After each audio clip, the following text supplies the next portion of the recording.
сме от клубовете за деца на танцова формация Майсторите на танца. Какво мислите за българския танцов фолклор? Българския фолклор е много богат на разнообразие от към движение и от към ритми. И най-характерната особеност са неравноделните ритми, което го прави много специфичен между всички народи, между другите фолклори. Българският танцов фолклор е един от многото безценни традиции, които трябва да се предават на поколения. Желание за живот, това е реликвата на нашия народ. За мен това е най-хубавото нещо и държава, която няма фолклор, не е държава. Няма такава държава в света. Нашия е най-красив и най-хубав. Сигурно с българския фолклор не е това, което е бил някога. Той търпи развитие, той жъне успехи, покорява върхове. И това е начин на всеки един човек да се докосне до тази велика емоция и до това усещане да бъдеш. Какво ще кажете за това деца да се занимават с изучаването на български народни танци? Тръгнали са по правилния път и ще кажа, че е много добре да се занимават, защото все пак си е народно наследство. И е хубаво децата да се занимават с нещо стойностно. Абсолютно задължително. Наистина трябва да се занимават с български народни танци, защото така се поддържат традициите, така се доразвиват.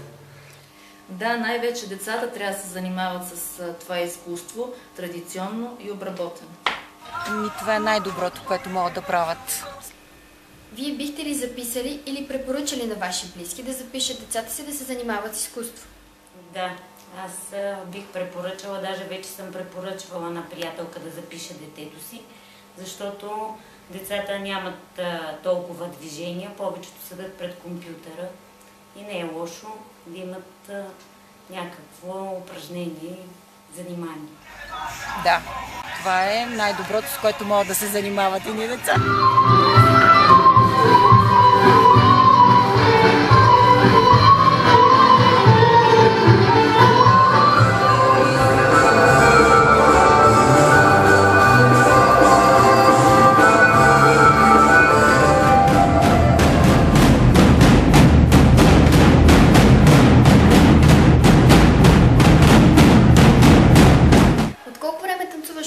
На майсторите на танца? Година и половина. Година и половина. От 4 години. Една година. От 2 години. От 4 години. От 5 години. Смяташ ли, че си научила много за времето, през което танцува? Да, обаче мисля, че мога да науча повече. Много неща. Плински, шопски танц. Имала ли си концертни изяви за това време? Къде? За каква голяма сцена се сещаш, че си танцувала? В НДК номер 1. Танцувала ли си на сцени в други държави? Танцувала съм в Кипър, Турция, Гърция, Сърбия. Кипър, Гърция, Сърбия. Смяташ ли, че имаш развитие с българските танци? Да. Смятам, защото доста време танцуваме и много добре се развиваме. Би ли кандидатствала след 7-ми клас с български народни танци? Да, мисля след 7-ми клас да кандидатствам в национално училище по танци. Да, още много давно мисля кандидатствам и това ми е мечта.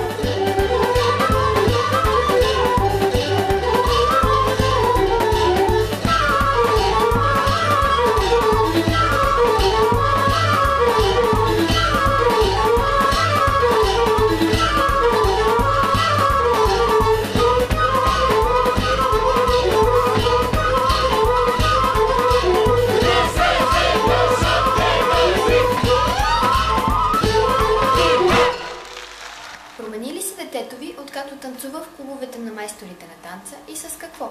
Да, промени се, стана по-дисциплинирана и идва с огромно желание.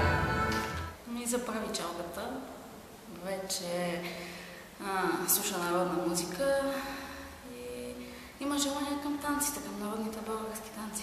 Ами двете ми деца в клуба на майстори на танци са се променили коренно. И за по-добро, по-са организирани.